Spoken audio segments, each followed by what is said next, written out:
Ladies and gentlemen, please start making your way to your seats. Please start making your way to the seats. The event will begin shortly. Thank you.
All right, everybody.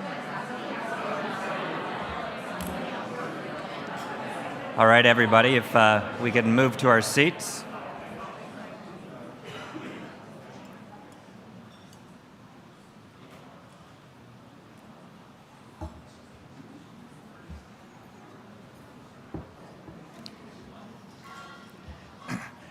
So thanks for coming out. Good evening, fellow directors, past presidents, members, and guests. Welcome to the 116th season of the Empire Club.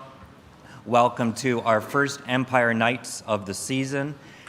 It's great. It's great to see everybody out. We are calling this polling, the federal election and beyond. We are confident it's going to be a fascinating discussion. But of course, we couldn't have an event like this without our sponsors, and we have two important sponsors tonight who are making this possible. We have OMERS and Waste Connections Canada. Thank you very much to them for supporting this event. I also want to thank mediaevents.ca, who is webcasting this event. Thank you to all our generous sponsors. There's I guess two things I'd like to talk to you about before we get into the introduction of this great panel. One is Empire Nights themselves. This is an idea that the Empire Club has developed over the last couple of years. It's the simple idea of outside of our luncheons, let's have these evening events. It's simple in concept in many ways. Bring people together, serve some food, have some good discussion, and then put smart people on the stage to unpack an issue that's of great interest. And then, of course, also have an opportunity for people after that to mingle. So no, you don't need to run right out when we're done. And we plan to have more of these Empire Nights events in the future. And if you have ideas on what these events might be, please feel free to bring them forward. The other thing I will give a little plug about is our young professional memberships. These are for people 35 and under. They only cost $40. It's a great way to get involved in the club. With that, you'll have a ticket for an event like this, so it almost pays for itself. So I strongly encourage you to consider that. Before we really get rolling, I want to acknowledge two folks in the room. I want to acknowledge one, Premier Harris is here, and I'd also like to acknowledge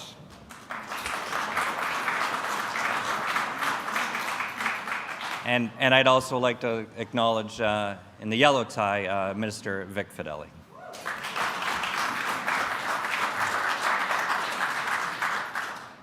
So when we conceived of Empire Nights, this is kind of the perfect example of what we wanted to do. Bring together some smart people to get into a topic that would be of interest to folks in the room. And as a bunch of our directors thought about the federal election, we thought about some issues around that. We thought about polling. There were some comments about the big misses that there had been, Brexit, Trump, maybe Alison Redford would be a story that some of you would recall as well. We thought about the challenges, with landlines, the challenges with the shy Ford voter, the shy Trump voter, and kind of what that all meant. But then at the same time, you look at the other side of it, and you realize we have more data than we've ever had. We know more about us as a population, as voters, as consumers, than we ever have. And we also know, of course, that campaigns aren't going without polling. It's just as important as ever. They want to be research guided in the decisions they make, the narratives, where they're going to go, how they invest their resources. So we thought this is a topic that we could unpack, and there would probably be a room full of people who would really like to do it. So in doing that, we said let's get some smart people who can unpack it, and that should create a wonderful evening and a great discussion. So first up, the host of the Herle Burley podcast, a liberal strategist whose conservatives in this province have hated for 15 years, the owner of the Gandalf Group, David Herle.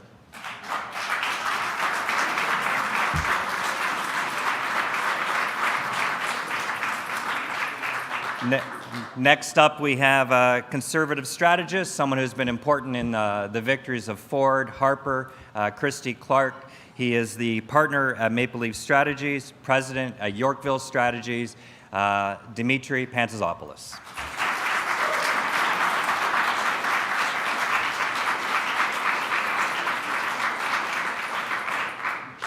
And finally, a research genius, someone who has a global perspective on this in this field, who understands, I think, the methodologies as much as anybody that are relevant and important today for people looking for insights. Please put your hands together for Chief Executive Officer, Ipsos, Dr. Darrell Bricker.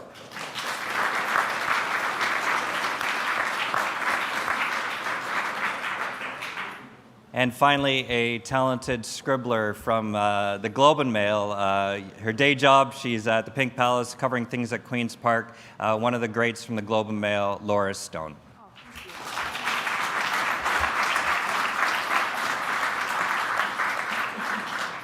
Over to Laura. Thank you so much. Thanks for coming, everyone. Sorry if you were expecting Marika Walsh, my now colleague at the Globe, but she's off hounding politicians on the campaign trail, so you're stuck with me. But thank you so much for joining us, and thank you so much for being part of the panel. I wanted to start with an obvious question, because I'm a journalist, and that's what we like, simple things. I wanted you to all kind of tell me, the two dichotomies of polling. One is, how does just general polling in an election work, and how is it supposed to be reflective of where people's votes are going to go? And and how does internal polling differ from that, and what do campaigns see that the general public doesn't see? David? Wow, that's like a meaning of life question. Exactly. So Not simple after all. I'm going to start though by thanking the Empire Club for choosing such a neutral setting for this discussion. I've been here once before and I got a rash. Well, I look out in the audience and I see Premier Harris, so that's mildly intimidating. The second thing I want to say is I have a great connection with these two people because, first of all, Dimitri and I have worked together on a number of things, and he's worked on campaigns that I support, so we have that in common. What Darrell and I have in common is that I have run 4 major campaigns in this country, 2 national campaigns and 2 Ontario campaigns, and Darrell on election day has declared me dead all 4 times and was right twice. So I would take seriously exactly 50% of what Darrell says, but I can't tell you which 50%. So, the polling I don't really want to talk about the public stuff because it's so useless. Okay. What the parties are looking at in terms of polling is entirely different from what people are getting publicly. What you get publicly is is the vote intention, how people are voting. You get no idea why they're doing that. If there's a change, you have no idea why it's changed. You get no insight into that. And that's the difference between what the parties are doing. The parties are doing much more in-depth studies that help them understand not just where votes are moving, but also why they're moving. What are the perceptions of the leaders that might be moving things? What are the perceptions of policy issues that might be moving things? What are messages and issues that might move things your direction in the future? So where in the public domain, they're almost essentially just of prurient interest, like what's going on, for the parties, they're really strategic instruments that are used on a daily basis to guide where the tour goes, what the leader says, what policies you announce when. So. Wow. Do we get to say anything now? I would echo most of what you said. I would probably diverge in a couple of small ways. I think first of all, in the public polling, it's interesting and entertaining, but often not particularly informative. Sorry, Darrell. But not referring to you specifically, but broadly. And the reason for that is that they can't get into the level of depth as David was just saying. Yeah, I know your name. I have a son out here somewhere. I don't remember his name half the time, so I just call him Boy. But works better in some settings, though. In what we tend to find is a lot of what we end up doing internally in internal polling is focusing more on the places that actually matter and count. The spending used to be a lot higher. So as a result, you could afford to dig a lot deeper and start to really understand and track things that will actually help you to determine the outcome of the election. And you can spend a lot more time analyzing because you have a lot more historical information and deep historical information to go from. The other thing I would say is that on occasion, pollsters get it wrong. Happens once in a while. The difference between public polling and private polling or party polling is in public polling, if you get it wrong, you typically pay the price for a couple of days. And in party campaign polling, if you get it wrong by a percentage point or more, you might find yourself out of work next campaign. So, that's an important part of it. So we have to be very careful just because of the stakes that are being played when a client is spending major amounts of money. Then it's not for informational, it's not for entertainment or informational purposes. It really is driving strategic decisions. So now we'll leave Darrell to defend the public industry. Oh, well, it's very, very easy defense. These guys pull for the parties, we pull for you. So our job is to try and keep everybody honest in the conversation about what's happening in the campaign. The way I would describe what we're trying to do compared to what these gentlemen are trying to do, and by the way, I've done both. The difference is these guys, imagine it's like an airplane that's flying from one destination to another destination. These gentlemen are trying to create enough information about the meteorology, the direction of the plane, what's going on, all the things that are happening, that they can direct it to come to a certain place on a certain day, certain destination. What we're trying to predict is what time the plane is coming in and where it's going to land. We use the same types of techniques, but the purposes for what that we're using these techniques for are actually quite different. I have a ton of respect for what these guys do. It's very different from what I do. But on our side of the game, the people who tend to take most of I would say the public scrutiny and most of the discussion and most of the, I would say, anger in some instances, tend to be the people who do it on the public side. What I would say that's happened in Canada, and I run Ipsos Global Public Affairs, so I'm responsible for Ipsos's political polling all over the world. So I do this in every place that you can possibly do it in a democracy. I have never seen a worse situation in terms of public polling than what I see in Canada. The level of scrutiny that pollsters go under from media these days compared to what it used to be, not even remotely equivalent. Not even remotely equivalent. Well, it's an industry with no barrier to entry. No barriers to entry. So people are basically firing Scud missiles into campaigns all the time. That Manitoba thing was crazy. Yeah, it was nuts. And the city of Calgary election was So for those of you who don't have the that context, Manitoba thing Yeah. was there was a crazy. Manitoba survey explain that it came out. differently, Yeah, because I'm Greek, so you throw the Greek under the bus. So there was a pollster who's of also Greek origin there, no relation. What is it with Greeks and being I know, polled? being wrong. Everybody in Greek is a It produced a poll about a week before the election that showed the NDP were actually going to win. And oddly, 2 or 3 days later, retracted his findings, saying that he had it independently scrutinized, I don't know by whom, and that he was wrong before the election. And so it was just this really bizarre kind of like... They'd never done it before. They'd never done a poll anywhere before, much less a poll of Manitoba. They produced a poll that was dramatically in contrast with every other poll that was out there, which was showing the Conservatives heading for a comfortable victory. Which they did. Yeah. They put it out. The CBC accepted it without any scrutiny and said, yeah, we're putting this out there. Or the NDP are leading this election campaign. And that sat out there as the reality for 2 or 3 days until the polling company said, well, gee, you know what? It turns out that we weighted northern Manitoba much higher than it should have been in our data. And now, yes, no, the Conservatives are winning this election campaign. So, but that's a case where, I mean, that's a media coverage issue. I mean, they've got to, to your point, Darrell, they've got to apply more of a criteria with track records. And I mean, I've been doing this for as long as these guys, maybe even a little bit longer, and I have never seen a situation like what we have in Canada.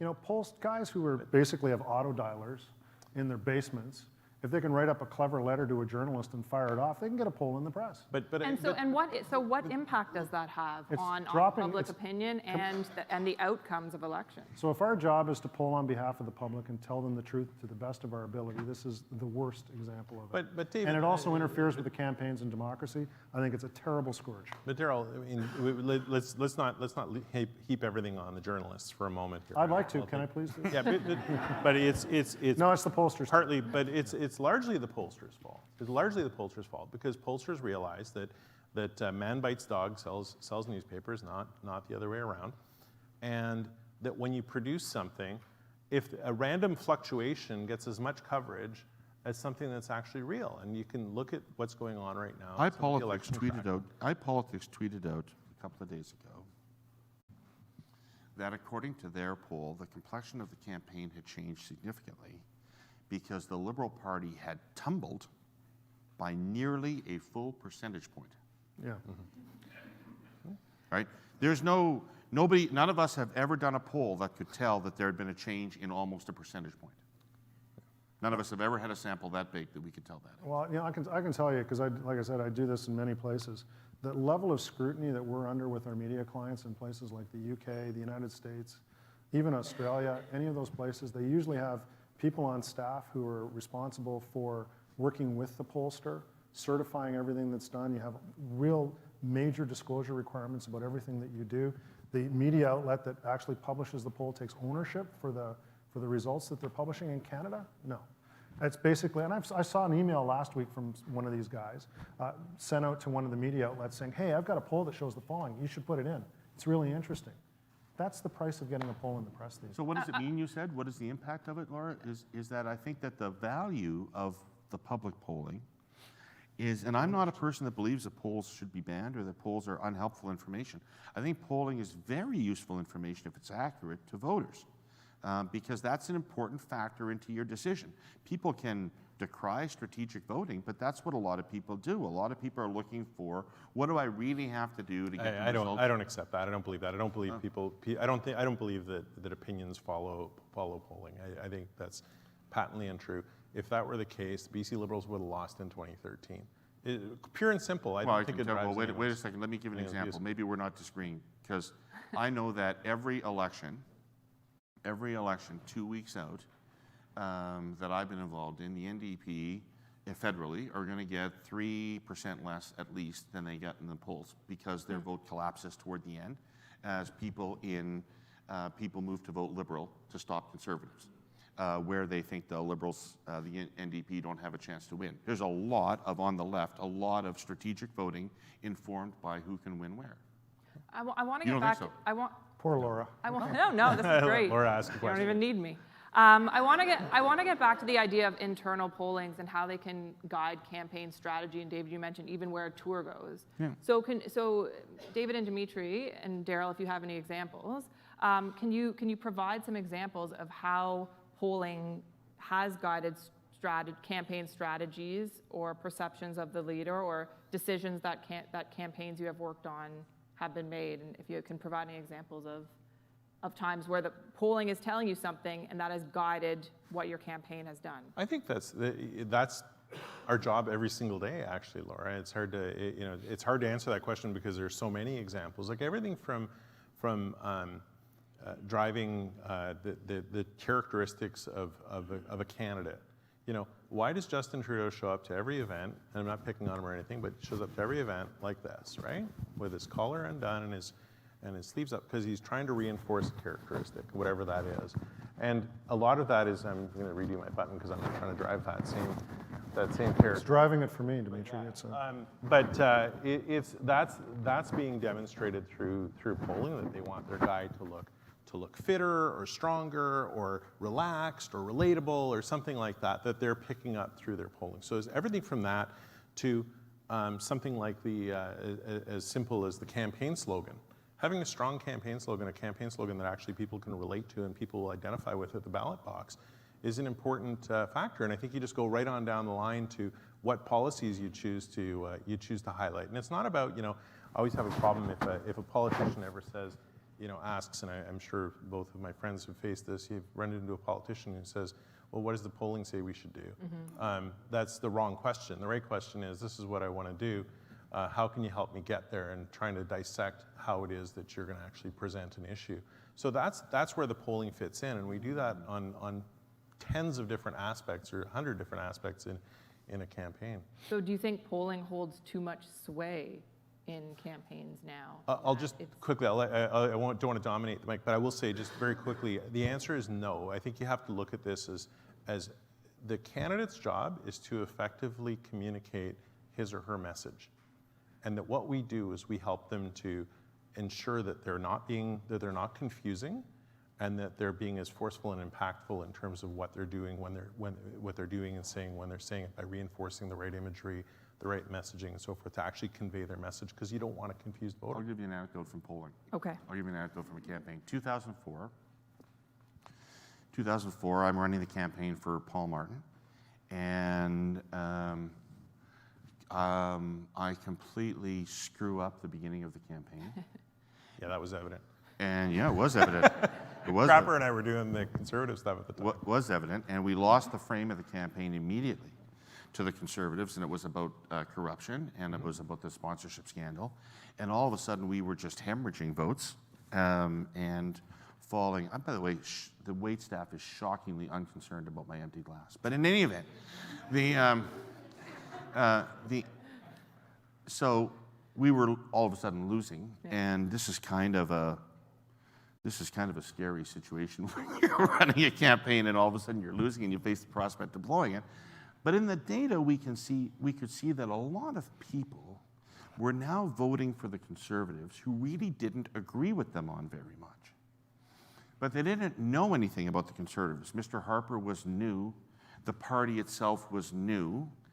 And so, but there was a huge values gulf between a lot of these voters. And so we said, okay, we're going to start with women, who really are. There's a lot of women now expressing a conservative voting intent, who really have a lot that is not in common with the Conservatives. And so we put an ad on the air, which at the time was widely called by its proponents and opponents one of the more negative ads ever put on Canadian television. But it informed Canadians that Mr. Harper did not support a woman's right to choose, was not a fan of Canadian Medicare, had supported the war in Canadian participation in the war in Iraq, and a bunch of other facts like this. And one of which may have been true, yeah. All of which were true. All of which were true. And it turned the campaign around. That advertisement, more than any other single thing, turned the campaign around, and immediately those people started peeling off from Harper and coming back to the Liberal Party. And Darrell, you talked about the increasing scrutiny on pollsters, and in speaking of that, you talked about the variety of people out there who, I don't know if you were saying they were posing as pollsters or they don't have the same credentials. Why do you think that there is this increasing scrutiny, and is it because we've seen polls in recent elections be so wrong in what their initial predictions are, or is it because the industry has expanded so much to include so many other people? Well, let's first deal with the one myth, which is that the polls are always wrong. They're not. They're usually very right. The ones that we remember are the ones that were wrong. I have a gray hair for every one of them. It's a much more challenging business today than it was when I first started back in the mid-'80s. We're doing a random telephone survey and getting a 80% response rate. To get an election wrong would be like falling out of a boat and missing the water. I mean, it was dead easy. It's a lot harder today than it was. But the thing that's really changed in my world is the degree to which the partnership between the media organizations and pollsters has really broken down.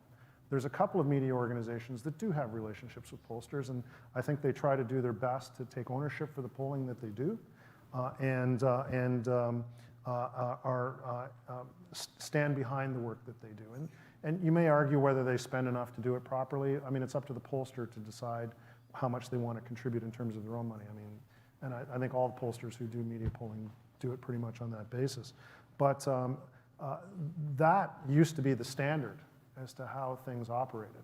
Today, it's basically the Wild West out there.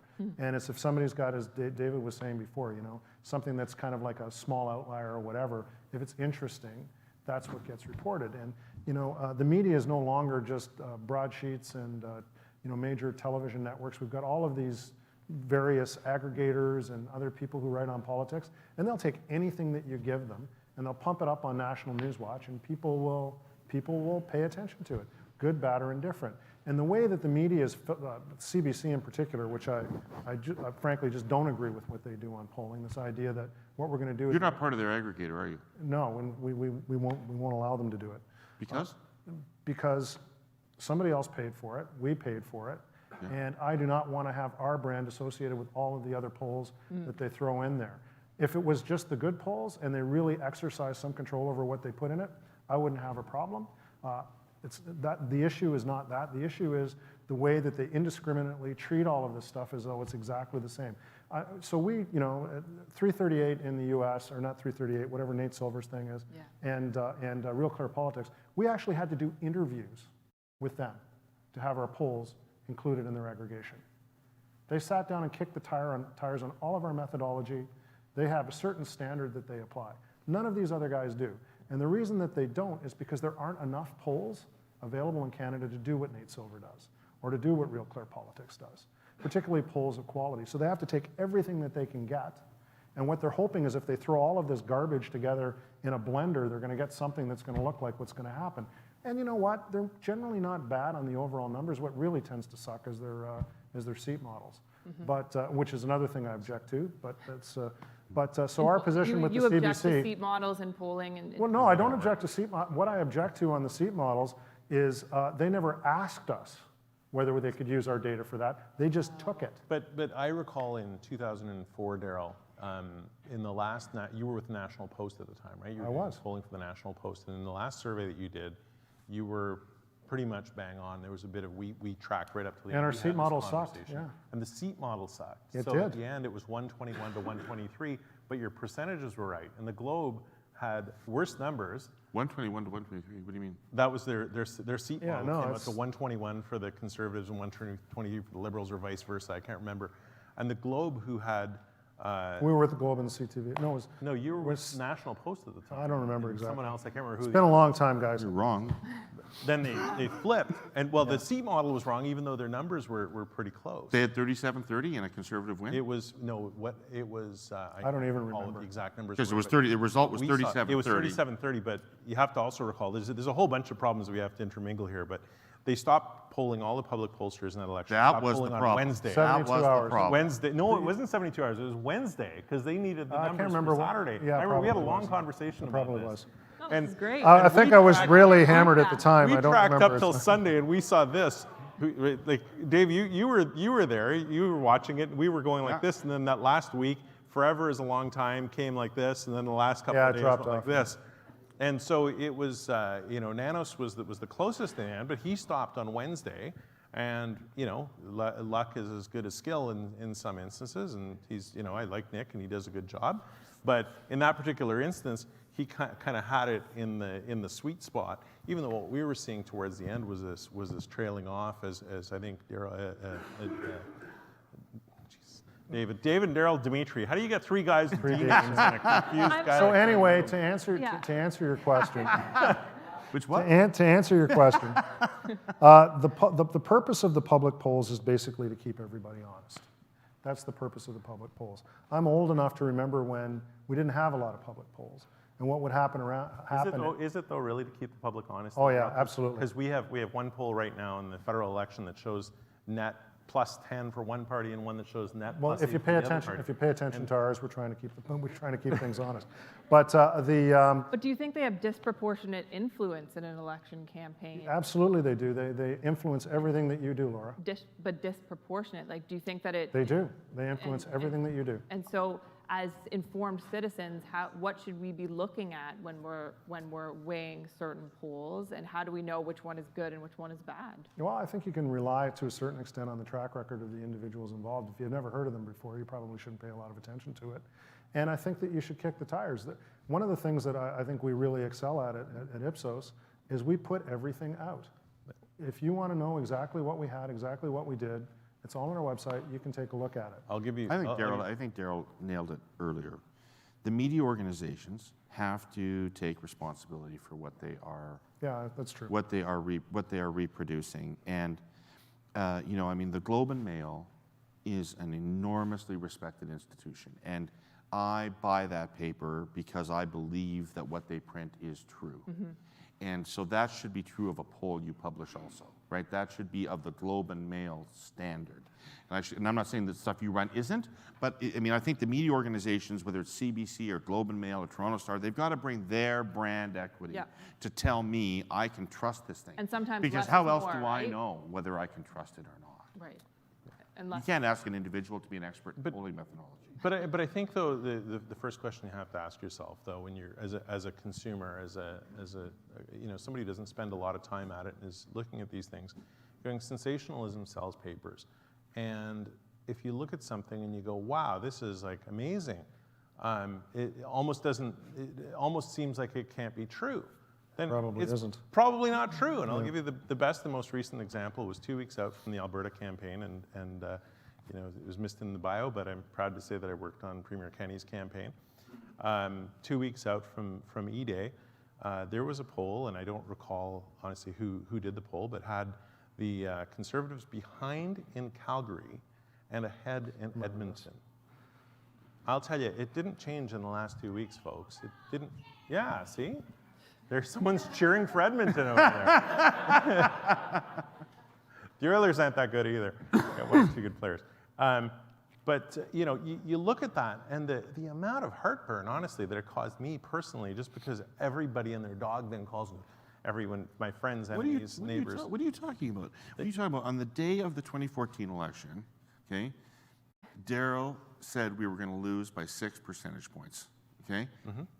I got a call from Kathleen Wynne and Jane Wowncliffe that night, right? And that was a long conversation. Like, you've been telling me we're going to win, and now this is happening. Yeah, these provoke serious conversations. Oh yeah, no, but real hard. Think about all of the folks that call and say, like 2 weeks out from a campaign, you guys should, and these are all the armchair quarterbacks, by the way, with apologies to my friends. You guys should be moving everything to Calgary, because if we lose Calgary, we're going to be wiped out. Yeah, no. And we're like, no, that's not happening. That's just not true. Well, it's in the paper. It must be true, right? It's not. And so if you see something and it doesn't ring true with you, you got to ask yourself again, just like anything else, is it actually true? Because oftentimes we face this and we confront it and we're like, okay, this isn't true and it doesn't make any sense, and therefore it's not true. I'm interested in methodology, and Darrell, you mentioned you Okay. used to just call people up on their landlines, get them, and you were set. Obviously, that has changed in the past 20 years. Maybe you can all talk about how methodology has changed and how that's impacted polling, and how you reach people now, and how accuracy has changed as well. You'd be a good person to lead that off. Well, thank you, Dave. Well, I think you are actually the most methodologically. So, thank you. He's a PhD. Yeah. Dr. Ricker. Somebody had to do it. Yeah. Let me first deal with the myth that we can't get accurate information about people. Not true. We have more ways of contacting people, more ways of observing people, more ways of collecting data on people today than we've ever had. What we tend to have is a calibration problem. There's not one methodology that really is perfect for doing all of this type of work, which results in you having to use a number of different ways of contacting people and observing what's happening in public opinion. The problem with that, of course, is which one is the best? How do you calibrate among all of these different things? And that's really the big challenge that I think that polling faces today, is that you've got all of this access to information, what part of it matters, and how do you make it matter in my role, which is to not direct the campaign, but to predict what the outcome is going to be. And we're spending a lot of time and effort trying to figure that out. Like, how do you, I mean, this is the first time in human history in which, you know, people are prepared to tell everything about themselves on social media. I mean, there's a ton of commentary. Don't ask them. Most of it's garbage, but there's some really interesting stuff there when you look at, depending on the country that you're doing research in, that can really help you understand what the dynamics of the campaign are, just like we would use, you know, focus groups for in the past or whatever. There are really interesting things that you can do looking at behavioral data, like what people are actually doing in other parts of their lives that can be integrated into how you look at, say, for example, their grocery shopping behavior or all sorts of other sorts of data sources that you can integrate into the way that you look at how people vote. There's a multiplicity of ways of doing this. The two biggest problems that we have in polling today are, number one, trying to figure out how to put all of that stuff together in a meaningful way to make an accurate prediction. And then the single biggest challenge that we have in polling today is predicting a very elusive thing, and that's turnout. Yeah, absolutely, for sure. It's the number one issue. And it's not overall turnout. We can do a generally good job of saying whether it's going to be higher or lower than it's been in the past. It's differential turnout that's the problem. So every election that we can usually point to in terms of an error, unless it was a tragic sampling error or something of that nature, it's usually the inability of the polling industry to be able to calibrate. And a great example of this is— Which there's no way to do. It's very, very hard to do. Because people lie about all the questions you ask them, because there's a socially correct response. Yeah. And the only truly reliable indicator about whether somebody will vote is whether they voted in the past. The Americans have that data. We do not have that data. So the second most reliable way is actually if someone will talk to you on the phone. Think about that. If I call you at night on your cell phone at 7:30 at night and you're willing to talk to me for 5 minutes about politics, you're voting, okay? That's the first thing we know. The second thing we know is that there's generally, within a band, there's a range of turnout by age and gender. And we can figure that out and calculate it. I think that we didn't touch on this. We talked a little bit about cost and so forth. And I struggle with this a lot because the world has turned a lot towards online polling. Online polling may be good in certain circumstances. I still don't believe online polling works consistently in electoral research. But the challenge is it's a lot cheaper than telephone research. It's a lot easier to do, a lot quicker. It's a whole bunch of, and you can do a bunch of different things. Telephone research in terms of electoral research is still the gold standard. There are more people with access to a telephone of some sort, whether it's a landline or a cell phone line, than belong to any panel or are willing to respond to any online poll. It's a lot harder to skew by having people participate. I had a client recently, and they were insistent on doing an online poll, and we were insistent on doing a telephone poll in their instance. And when we looked at their historical information, one of the questions around one of their habits was, and I won't get into it because it gets into the client's information or what they're doing, extremely overestimated to the point where you looked at the number and you said, how could you have believed this when you did this online poll? How could you have believed that the number of people who engage in this particular behavior is actually accurate? Like, just think about your social circles or anyone that you know, and this just isn't right. Whereas in telephone research, we're still able to manage to get a representative sample of the population. It's a lot harder among young people, and we're starting to have to diversify away from that. But it's more expensive by a long shot, and it's harder to do, and it takes more work. But I don't think we're at the stage in Canada where online polling is consistently accurate. No, but I agree with that. And I don't think we'll ever be there. What about text? But there's So we mix it all together. There is almost no telephone polling anymore. I mean, online just took over the industry, and for the reasons that these gentlemen are talking about. If I want to survey 1,500 people in Canada, right? If I want to do that by telephone, that's going to take 10 days and $60,000 of hard costs of data collection to do that. If I want to do that online, it's going to take 2 days and $5,000 of hard costs of data collection. But so the the corporate, if you waste $5,000 though? But listen, the corporate clientele does not care. Our day-to-day clientele, I mean, they're just prepared. And I mean, the problem is that it's actually deeper than what you said, because nothing other than a randomly developed telephone sample has any theoretical reason to be correct, right? The online panels, the whole idea of survey research was that every individual has a equal probability of being selected to be part of the sample. That's why it's representative of the total population. And once you get away from probability sampling, which online research does, then you're just interviewing a lot of people. Now we're going to really geek out. Okay, now Do you think since I'm the methodologist here, we've never done probability samples ever. Ever, yeah. Nobody's ever done one. It's an interesting concept, but it doesn't. The issue in sampling today is not about the randomness of selection. It's not about the normal probabilistic aspects of, in my experience, of how people are selected. The biggest problem is coverage. And you guys deal with this effectively too, because and in fact, you were just talking about how do you get younger people to participate in the survey? How do you get, in the United States, it was how do you get lower middle class white men who live in suburban and exurban areas to participate in surveys. It's really hard. So the issue is not how you randomly select them, it's whether you have them in there at all. Right. And if you can get a decent picture of what's going on, you can usually get a fairly good estimate of what's going on. And I actually agree with what both gentlemen are saying. There is no one way of doing it. I do not believe that telephone surveys are the gold standard. In fact, I don't think the scientific information available right now on the reliability of telephone research is that strong. But here's the thing, Darrell. I have but I do both. But I have empirical evidence. I have a great big phone room in Winnipeg. I can do whatever I want when it comes to polling. I'm not restricted by cost. I'm not restricted by methodology. I can do whatever I want. So the question is, what works best? And what works best is a combination of those two things. Because the problem is not the demographic representativeness of those two sampling methodologies. It's the psychographic representativeness of those two samples. So for example, I know people who are online have a certain psychographic profile that even if they fit in within the demographic categories that we're talking about, is different from people that I can contact in other ways. I also know the same thing of people who are on telephone. I know they're different. Even though they may be men, they're different kinds of men. Even though they may be women, different kinds of women in terms of how they look at politics and other sorts of things. So a combination of all of this stuff is probably the way that you're going to get there.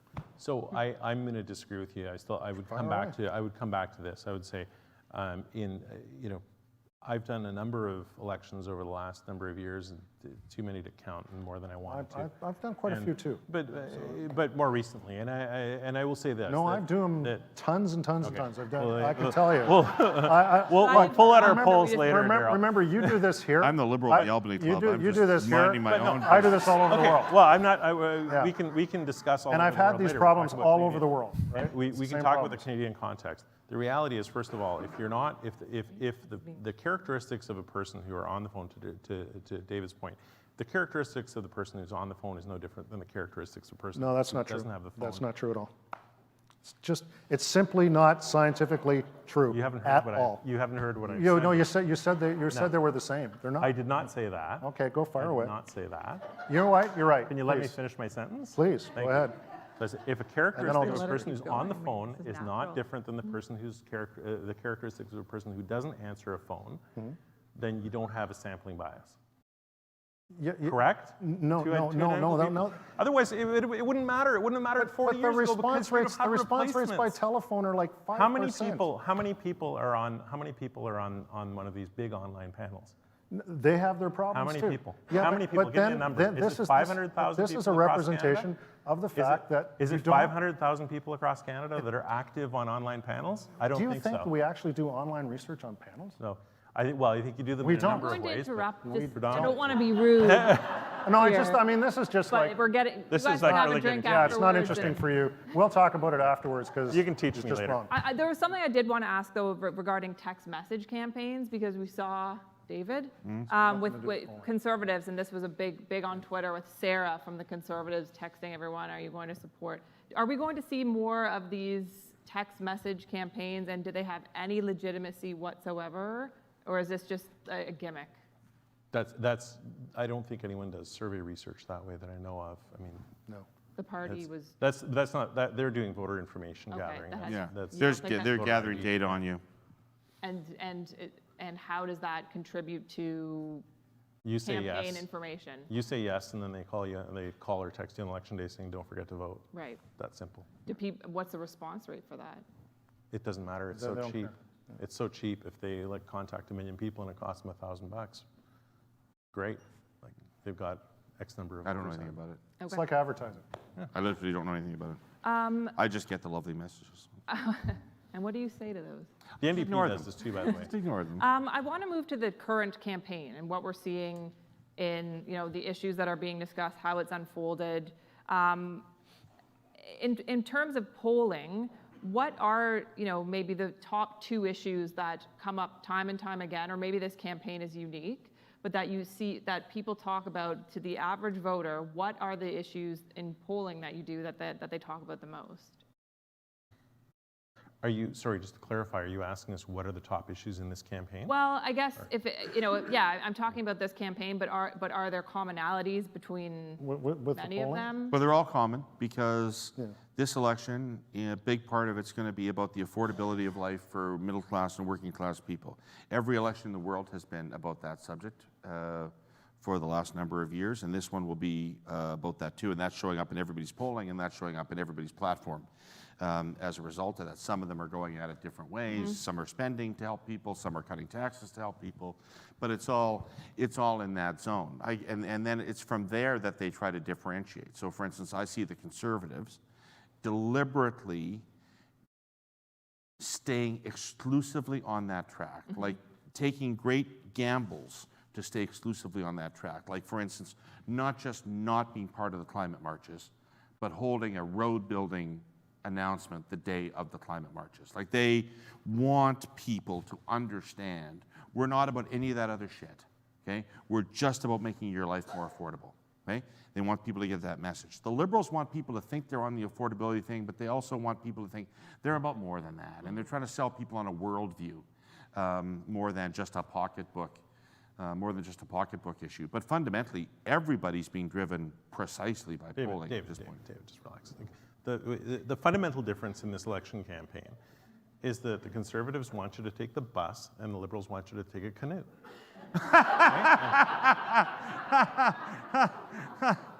That's what I've gleaned so far. I don't know about the rest of you.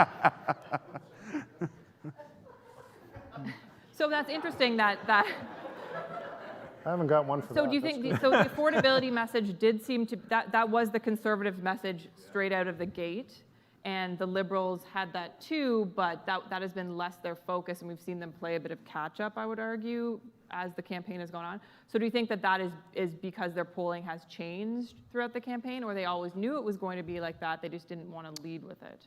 What Justin Trudeau warned us before the campaign started that this was going to be the nastiest campaign in a long, long time. And he knew this for a reason, because he was going to make it that way. Challenge me on that. I mean, In the seriously. Albany Club? Anywhere. Let's go. Step outside, buddy. All right, let's go. outside. It's 2 against 1 now.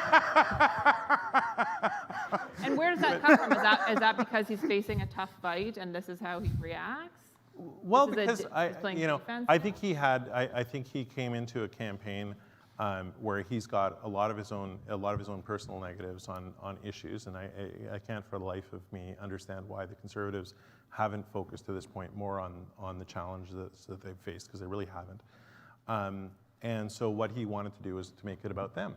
So the extent to which every answer that you hear coming out of Justin Trudeau's mouth, and hats off to him for message discipline. Well, and every this answer was going to get this partisan, seriously.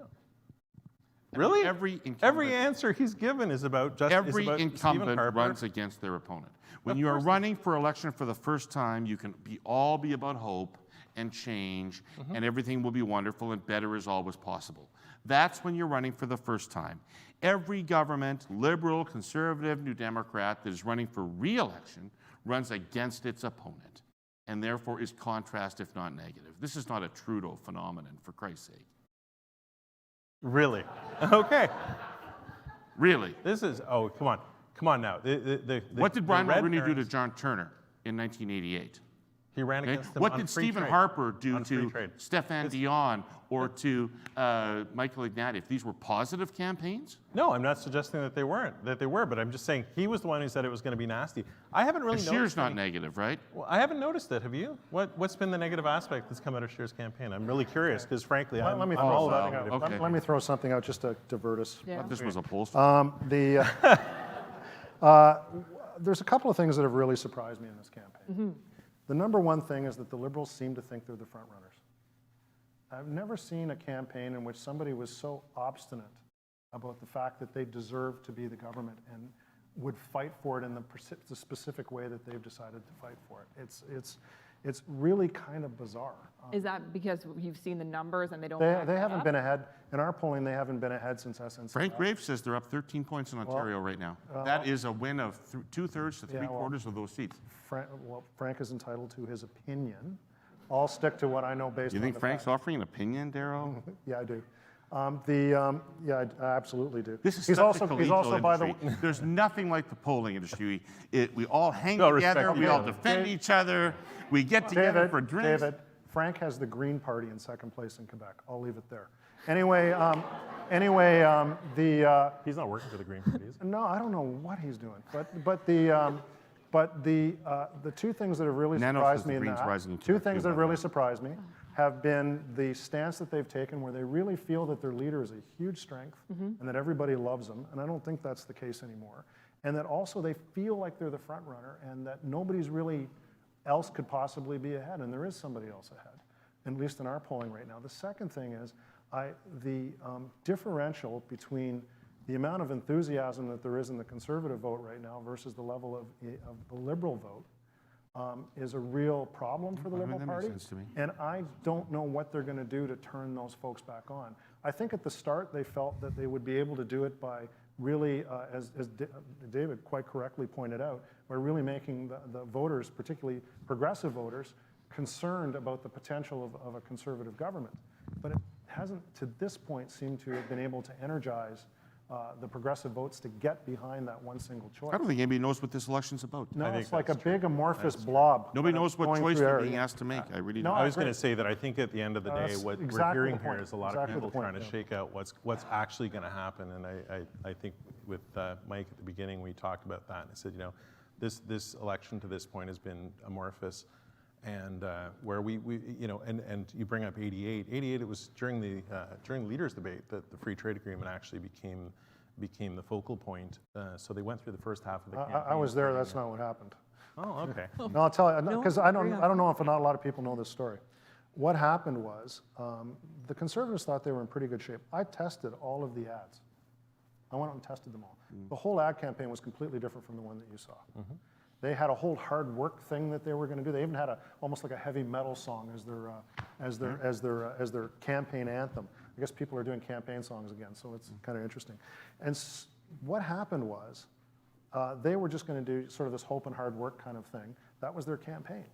And they never really thought that the Liberals were in it. Managing change. And then we went out and we tested, we got some of the Liberal ads off of television.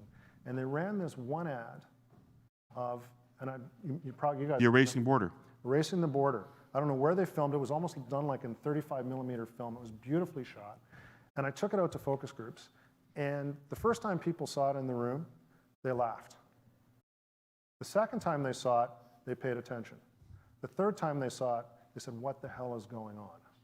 That's when free trade became an issue in the election. Brian Mulroney had no intention of running on free trade. I don't think we disagreed on that. Yeah, We no, just it's- restated it. That was The like 2 Liberals weeks into the campaign. Liberals took over the campaign. The Liberals took over the campaign. And then what ended up happening was, and it actually, to get back to your question before about when does a poll really have an effect on what goes on, and I was there when it happened, we wrote, and Alan Gregg wrote the question, which was, do you think John Turner's concerned about his own job or he's concerned about yours? We went out in the field. Dave, you were there. And we got the answers back, and we knew that was One of the most famous phrases, the strategic advice in Yeah. Canadian history, is Alan Gregg saying, you have to bomb the bridge. Yeah. And what he meant by that was that John Turner was the bridge between anti-free trade sentiment and support for the Liberal Party. And so they went after Turner with exactly the ad you're Exactly. talking about. They said, he's not fighting for your job, he's fighting for his own job, based on the fact that the party, Liberal Party itself, had been attacking John Turner for the last 3 years. Yeah, and they just destroyed him, and that's how Brian Mulroney ran us. And it came right out of a poll question. It was one question. I did want to ask about the debates because we have the French language. We have a French language debate tonight and 2 more next week. Or? Yeah. So how do the moments of the debate how can debates impact campaigns, and how do parties view polling as integral to that coming out of a debate? Is that how key of a moment is that in a campaign?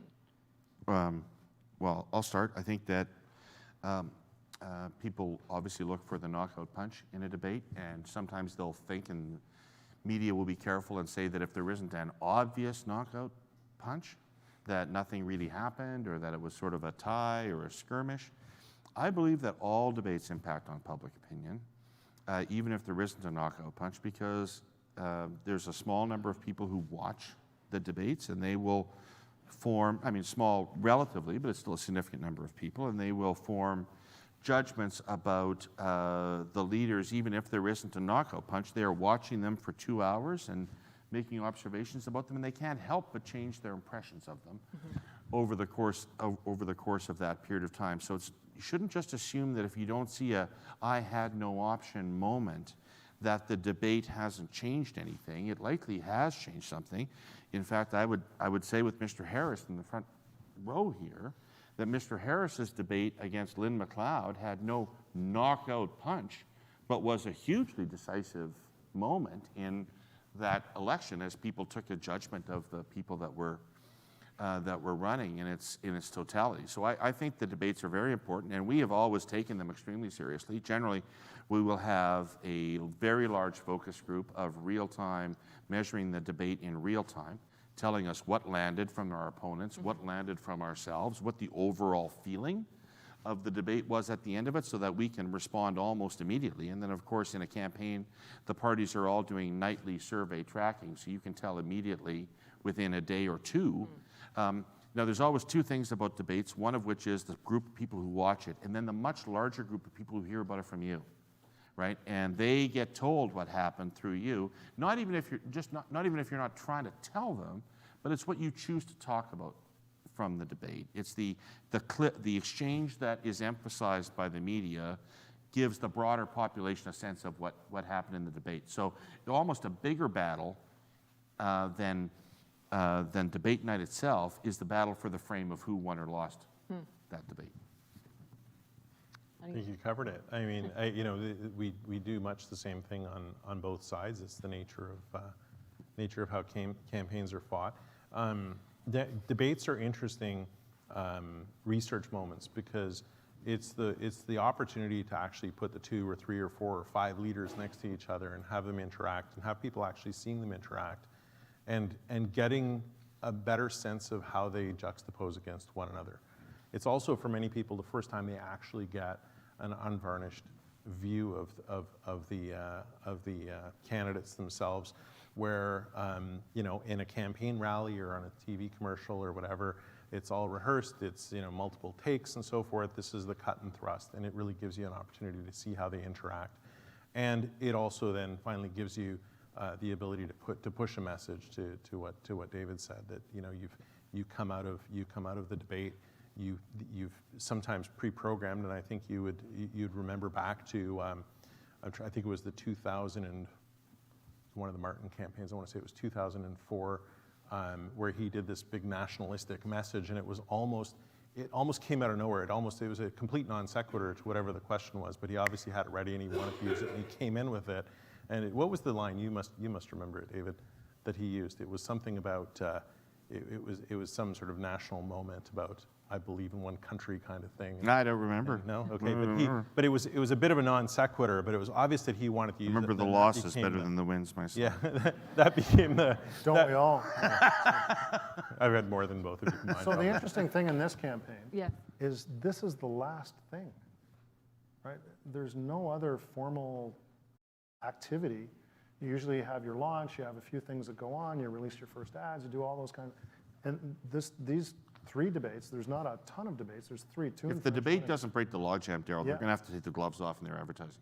Yeah, it's because what will happen, I think, is the Liberals are waiting because they believe that their guy, I'm pretty sure, will do a good job because he did a very good job in the last debates. And if those numbers don't start to move in their direction after the debate, they haven't got much left. And like I said, the Conservatives are ahead by a smidge right now. The best that they can squeak out, probably the Liberals at this stage of the game, if it stays the way that it is right now, is a minority. And then, that's not a very satisfactory. Wait a second. I don't want to have a quarrel with you. I actually want to have a conversation with you. Do you think the Conservatives can win the election without winning Ontario? No. No. So they need to win Ontario. You don't have them winning Ontario. No. I think that they can do okay in the election if they at least tie in Ontario. It depends on where in Ontario you're talking about. So the problem that I have in the seat aggregations and the seat models right now is that they don't have enough definition in Ontario as to what's actually going on. Right. So I know, I don't because know. I've got, and I'm sure you've got this too, and if you were running the campaign, you'd have it too. I mean, I've got Ontario broken into 6 regions. It's like 6 different campaigns. Yeah. And when I look at it, the Conservatives are actually doing okay in the 905. I know Dimitri's got different than what I've got. And then in other pockets, they're doing all right. So it looks roughly like a tie in Ontario. Is that enough to win the Conservatives' majority? Absolutely not. The challenge is that for between the So it's Conservatives really and close. Conservatives math is challenging. The math is very challenging, and it makes Because very, of the big leads in the prairies. well, no. Yes. The other, you're missing my point. The point is that there's not going to be an NDP. There's not going to be an NDP Conservative coalition. There's not going to be a Green Conservative coalition. There will be an NDP Green Liberal to be a coalition. majority. So the Conservatives have to get to 170, and it's hard to get to 170. They're not close. If they don't get 80 to 80 They will plus not seats. get. They will not get to 170. So No, correct. So my point, that is not correct, but like that is the challenge, and they won't get to 170 if they don't get 80 plus seats in Ontario and Quebec. how So I didn't mean is- that to be partisan. I generally think it's unlikely that they'll get to a majority government. And I've been of the view, as you are saying, that they either have to be a majority or a very big plurality that's almost what I think. undeniable. Like by the 20 seats ahead of the Canadian- other guys. Right, right. And win the otherwise, popular I vote. think Trudeau And win the faces the popular House vote. and dares Yeah. the House to bring him down. Much Is- So like they what have to have a happened in plurality. Harper Treaty or 20, right? Ford as much of a factor as some are making it out to be, or is it, as some have said, those who are saying that that's a concern for them wouldn't have voted Conservative anyway? What are your numbers showing? I think in the province of Ontario, the effect has probably been negative, but probably not as a negative as being stated. I think the Tories are actually quite competitive in Ontario right now. The Conservatives are very competitive in Ontario. And to me, this is the place where I'm really very concerned about trying to figure out turnout, because there's so many close races. I'll answer your question by asking Dimitri and Darrell in the inverse. Would the Conservatives be doing better in this election if Kathleen Wynne was the Premier? Probably. Yeah. But I think you also. I think that's a good question. So I'm sure everyone in this room is wishing that Kathleen Wynne won so that Andrew Scheer could have a chance to be Prime Minister. Not Vic Fidelity. But let me ask the question in the inverse in a different way, and that is not to be critical, but the job of every leader in an election campaign is to lead their party to a victory, irrespective of what the challenges are around them. We have a prime minister who's had some very interesting photos revealed of himself in the last couple of days that hasn't, deterred him from continuing to try.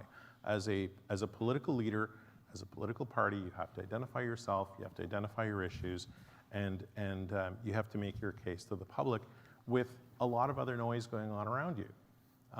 Would it have been easier for Doug Ford to have won a government if there was a Conservative government in Ottawa? Maybe or maybe not. Was he defined by Andrew Scheer? I don't think so. The job of the federal Conservatives is to make sure that on election day that people understand who Andrew Scheer is in the most positive light and in the way that makes actually the most impact on how people vote, and that people's issue set is aligned with the issue set or that Andrew Scheer's issue set is aligned with the issue set of the people when they actually go into the polls to vote. The job of Premier Ford is to run Ontario, and he picked up a very challenging situation from Premier Wynne, and I honestly can't understand for the life of me why Andrew Scheer isn't going after Kathleen Wynne on a daily basis and making her the Because Ford Doug bit. Ford's the Premier.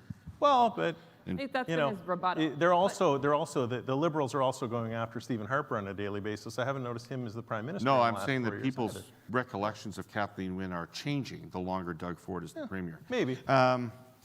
The thing I would well, actually, you want to go on? No, And you you're go. the moderator. No, Go you on. finish, because we are going to wrap up, but I just want to finish by asking, and you say your point. I assume that the reason that the Liberals are talking about Ford and Harper so much is because Scheer is poorly defined in the Canadian exactly. imagination. Opposition leader is a terrible, terrible job. Before the 2015 election, I had been on the National once a week for about 10 years doing something called The Insiders. And I was doing focus groups for the Liberal Party and talking about Tom Mulcair, and I am not exaggerating, that more people knew who I was than knew who Tom Mulcair was. And so Scheer does not have a strong public definition. The Liberals know that Ford and Harper have strong public definitions that are negative to swing Liberal voters. And so that's why they're trying to define Scheer by his association with Ford and Harper. That, again, is a poll-driven, research-driven strategy. Yes. I totally agree with you, because that was the point I made to you earlier when you got mad at me about being partisan. I don't get it. I just want to wrap up before we go to questions from the room. Because you're such experts in polling and numbers, and you've seen all the trends, I'm hoping you can make your election predictions of what you think is going to happen, and including parties such as People's Party, which we didn't get to, but maybe there might be some questions about that. Greens, where you think the vote splits are going to be. Any predictions for October 21st? In order? That you'd care to share? In order? Yeah, start with you, David. I had to open up. So. Sure. Well, I'm the one with no data. These other two have data to look at. I would say that, first of all, it's extremely difficult to prognosticate this right now, because I don't think the campaign has gelled, and maybe it won't. But right now, I think it still remains very, very vulnerable to a macro narrative taking over the campaign and moving significant chunks of people. At the moment, I would say the most likely result is a minority parliament that favors the Liberal Party. I don't see a majority for either party out there right now, and I think the Liberals are likely to do well enough that they can carry on with the support of the other parties. I think that the problem with the Conservatives will be that they fall short in Ontario, and they also have not really, from the sounds of what I'm hearing, and again, the people with data may tell me different, and I'd be prepared to be contradicted, that Atlantic Canada remains a pretty tough zone for the Conservatives. They may win some seats back, but not a ton of seats back. So on balance, I think it favors a Liberal minority parliament. I don't expect the People's Party to win anything more than Maxime Bernier if Maxime Bernier wins. At the start of the campaign, I expected the Greens to actually pass the NDP in this election campaign. That does not look to me like that's going to happen anymore. Singh has outperformed expectations. The NDP are running a competent campaign, and Elizabeth May and the Greens are doing the exact opposite. It's been almost a disaster for them day in and day out. So that's my take. Interesting. Not a lot to disagree on. I think I would agree. I would agree with David in the sense that the campaign hasn't gelled yet, and if it doesn't gel, I suspect his prognostication is going to be closer than not. I think there's probably a few more. There's a couple more weeks and some opportunities for both sides, which make it very irresponsible to predict what's going to happen. But I would say, coming back to my earlier point, the magic number for the Conservatives is 80 in Ontario and Quebec. If they can get 80 seats in Ontario and Quebec, they'll get close to or over the majority line. If they don't, to the extent to which they take away from that, it makes it harder and harder for them. And that's not a criticism of, by the way, and we can reconvene in a few weeks and talk about whether the leaders did a good job or the campaigns did a good job or whatever. It's not a criticism. It's just a fact of how the electoral math works in Canada right now. At this stage of the game. Picking up on the Greens versus NDP, I remain,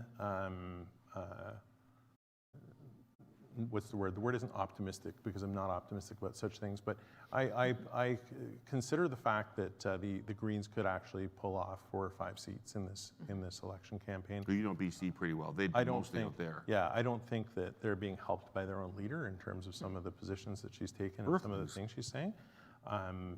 Greetings, Earthlings. She'd be better off. What was that? Greetings, Earthlings. Yes. But she'd be better off sticking to the script. But I do think that'll be an interesting surprise, and that could make all the difference, right? Just a few seats here and there. I don't know. It may or may not at the end of the day. The way we ask the question is if an election were held tomorrow. Yes. So if an election were held tomorrow, right now it probably looks like the Conservatives, at least in our research, would win a plurality of the seats, and that would be largely based on the fact that they have a stronger, more enthusiastic vote right now than the Liberal Party does. But exactly as my colleagues have said here, will they be able to get over the line of a majority? I doubt it very much. I think that looking at the campaign, if October 22nd was tomorrow, or actually the day after tomorrow, I think we'd be having quite an interesting conversation about what the structure of our parliament is going to be and what the government is going to be like. Because it gets really interesting if the Conservatives, say, win 10 seats more or 12 seats more than the Liberals and win the popular vote, as to whether or not the Liberals actually have the ability to form a government. They may very well. I bet that they will try, but it becomes a very interesting follow-up to this. So I think that all we're talking about right now is the first act and potentially what's going to be a multi-act play. In the New Brunswick election, most recent New Brunswick election that I worked on, the incumbent Premier Brian Gallant won the popular vote by about 6 percentage points, but lost the seat count by 2. Yeah, it happened to Joe Clark too. And we tried to make the argument that the popular vote conferred more legitimacy than the 2-seat margin did, and we lost that argument completely in New Brunswick, and people just judge it by seats. If you're ahead in seats, you won the election, according to the way Canadians think. But the So I question is, said, if you I said win, they had a plurality of the seats and they won the Right, popular. and- but the question becomes if you win the plurality of seats, but the other guys coalesce against you, and there's that's. Yeah, But, it's tough. but it's We've going to had be a a lot- fight for legitimacy, right? We saw that in Yeah, I was 2008. gonna say, we've seen a lot of that since 2008. It's going to be a We saw fight it for in the legitimacy of 2013 that government. And David's right. Yeah. Well, let's go to questions. If you have a question, there's a mic there. Oh, excuse me. What ridings are you guys watching here in Ontario? Where should I we? can't, I'm sorry. What are the bellwether ridings that you're watching here in Ontario? Me personally, or you guys, do you want to take? Any of you? What ridings are you watching in Ontario? Is the I'll tell you the ones I'm watching. I'm watching basically the northern 905. So places like, Kyle Peterson's not running, and I forget what Aurora riding. Newmarket. Yeah. We had the Leona, I can't remember her name, she crossed the floor. Those are bellwether ridings for the Conservatives. If they win those, they should have a decent night. The other ones I'm watching are things like, say, for example, Etobicoke North and Etobicoke Center, and some of the Don Valleys. I mean, the Tories will have a great night if they're able to win those. And the other ones that are really interesting to me, because of the modeling I'm seeing, are some of the down, like Davenport. And The NDP think they have a shot there. Do you think they yeah, have a shot like there? Andrew Cash is the Yeah. the previous incumbent is running again. There's a couple of seats like that. You know that the Liberals are going to have a bad night if they lose any of those seats to the NDP downtown. So Ontario, and I agree completely with Dimitri on this, it comes down to what's going to happen here. And then the other place, since we're in Ontario, we'll talk about those, but the other place I'm really, really watching is what the Conservatives do around Quebec City. If they're able, go ahead. I was just going to say, I would add there are probably some other spots in Ontario Yeah. to watch, like the Peterborough seats, Yes. the Ottawa West and the Nepean seats that they need to have, the Conservatives need to win if they're going to form government. Those are ones that are less talked about, and frankly, none of the campaigns, other than I think Trudeau did a little trip up the 401 at one point about a week ago. I don't think any of the campaigns have really touched those central, like the 401 corridor and then up into Ottawa. That hasn't been visited to this point. They're all concentrating on the 905, and I guess you figure if we don't win the 905, we don't win, but you also still have to win all those other ones too. Here in Southwest Ontario, too. Yeah. Yeah, So- there's obviously a lot of commonality in messaging in that. I mean, the 905's such an interesting territory. I mean, to be honest, I kind of learned about it really in the lead up to the 2014 election, because when you're running a federal campaign, it's a little bit more abstract than when you're running a provincial campaign. It's a little bit, and the suburbs have their own unique culture to them, and the Conservatives, who dominate in the rural areas, try to pull the suburbs, the 905, to commonality with the rural vote. And the Liberals, who dominate the city, try to pull the 905 to commonality with the city vote. And when Liberals win elections, it's because they've convinced 905ers to think like Torontonians. And when the Conservatives win elections, it's because Conservatives have segregated the 905 from the city of Toronto in terms of what its interests are. So it's always an interesting battle like that, and that is one of the places where I don't think the battle has been joined yet. I think, by the way, the really simple rule of thumb is look at what the Ontario Tories have gotten in the last election, because that's about what they need, give or take a few seats. The other places I would look at are Winnipeg. I think is going to be really interesting in this election because there's 3 parties that are competitive in Winnipeg. Vancouver Island, I think, is going to be really interesting because if the Greens are going to have a breakthrough, it's going to be there. And seats in the Lower Mainland. These are the places that are, in New Brunswick. And Quebec could be changing. as Watch we the whole speak. country, folks. Quebec, Stay up all Very night. specific. You Quebec can could ignore be Nova changing Scotia as and we Newfoundland. speak, because watch the Bloc Québécois. Well, I don't know, Nova Scotia, Watch King's the Bloc Hands. Québécois. Yeah, the Bloc Québécois is on the rise. You know, I mean, it's all things being equal. It's interesting. French people like to vote for French people. So the debate tonight with the Bloc Québécois leader getting introduced in a much more formal way to the population. I mean, I think this is a night of trepidation for certainly Scheer and Singh, but also somewhat for Trudeau. I once asked the very prominent Globe and Mail reporter in 2010 or so whether they thought that Michael Ignatieff or Stéphane Dion, which of the two had actually earned more votes in Quebec. And despite the fact that Stéphane Dion was the one who actually kind of came away as being the bigger loser of the two, he actually had more votes in Quebec than Michael Ignatieff by a lot. But this was not intuitive to people, and what you're saying is actually absolutely true. Like, Quebecers like to vote for somebody who's a hometown boy, for sure. And then the Bloc seems to be the sleeper story of this election. Were you involved in '84 for the Conservatives? No, 88 was my first. Okay. Because I think what I remember the story being from '84 is that before the debacle debate that Turner had with Mulroney, there was a Quebec debate. And the story from all the media was that Turner had done very well in the Quebec debate. But my understanding is that the party polling numbers for both parties showed Liberal support crumbling immediately after that debate. Because what Quebecers had seen, nodding yes. What Quebecers had seen was a genuine Quebecer in Mulroney debating an arch Englishman who spoke very good French. Right? We went from 11% in some key ridings in Quebec City, in and around Quebec City, to 66%. And it started immediately after. Right. Next question. It seemed earlier in the campaign the environment played a big role in what things. What commentary can you have on where the environment fits today in this election? Still a really big issue. The problem is, who do you vote for if you're for the environment? So you've got three parties that can make a claim on it. When you ask people who would do the best job on the environment if they were in government, they usually pick the Green because it's in their name. But the Liberals and the NDP are very close on it. The Tories stand aside on it, at least in our polling. They're way down the list on it. So, why don't you participate in a good polling question? Why don't you participate in a climate march? Because you don't need to. At least that's their perspective. So it's a very important issue, but people can't decide among the three options which one to vote for on the environment. I don't know why the Conservatives haven't neutralized it more. That's a good point. I don't know why they haven't neutralized it more, because it doesn't take much, okay? So I have yet in my polling, and I've done a lot of polling on this issue from various perspectives, I've yet to find any significant pocket of Canadians who are prepared to sacrifice any standard of living to fight climate change, okay? And so it doesn't take a carbon tax to convince people that you've got a good climate change plan, right? On the other hand, it is an article of faith that climate change is an important challenge facing the world and the country, and that our leaders should be concerned about it.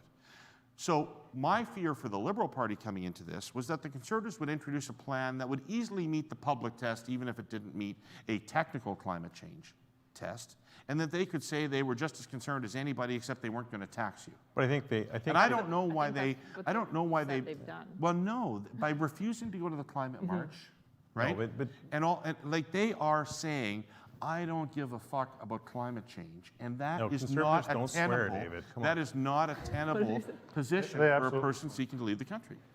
well, but hold on. Sorry, we I think swear in the whether Herle or Burley. not We yeah. don't swear in the Albany Club. I'm sorry. The Herle, if Not on- you like not on it, come to Wednesdays. the Herle Burley No, podcast. not on Wednesdays. If you don't like it, don't invite me back. But I think that your question, your point is, it may or may not be correct. I think the issue. No, it's absolutely But no, but. Good thing I'm polite. Yeah. But the issue isn't whether or not they introduced it. It's that they put any weight behind it, because they claim that they had something. And did they put any weight behind it, and was it effective, and did it matter to anyone? And if Andrew Scheer would have shown up to a climate change march, maybe Justin Trudeau should show up at an oil pipeline march. He bought a pipeline after all. He's not going to show up to a pro-pipeline. Wait a second. That's march. not a research-driven comment, because there's no votes for the Liberal Party in pipelines, and you know that. Well, and there's no votes for the Conservatives in the environment. He just said that, the expert. No, You said you had 3 choices. No, I mean, there was a way they could have But finessed fewer it. votes Yeah. for a position of absolute disregard for climate change than there is for a position of moderate My point concern. is they put out a policy on it, whether you agree with it or disagree with it, whether it was a good policy or a bad policy, and they tried to neutralize it before the campaign. Were they effective in actually achieving that objective? That's for voters to The decide. point is to answer your specific question. The point is to answer your specific question. It is not going to decide the election. I think we're out of time, unfortunately. Thank you so much for, for your insights tonight. For coming. Thank you. Always a pleasure. Always fun to hang out with you. Always a pleasure. Thank you very much. Thank you. Thank you so much. That's- I didn't really have to do anything, so that made my job easy. Thank you so much. I know we can't you. shut up. I'll have you guys stay here for a moment. I'm going to invite Izzy Abrams up to from Waste Connections Canada to give thanks. Where's Izzy? There he is.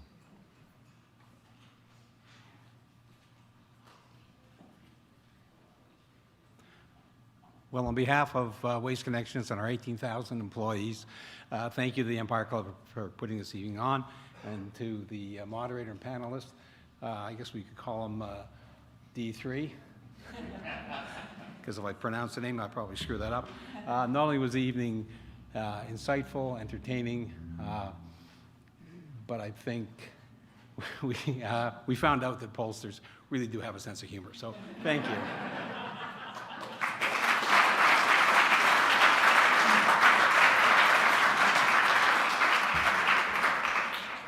Thanks for everybody coming out. I will let you know that we have another Empire Nights coming up on October 15th. We're going to tackle the topic of marijuana legalization. It's the 1-year anniversary. Please check it out on our website. There's a number of other events that are also interesting. Thanks, everybody.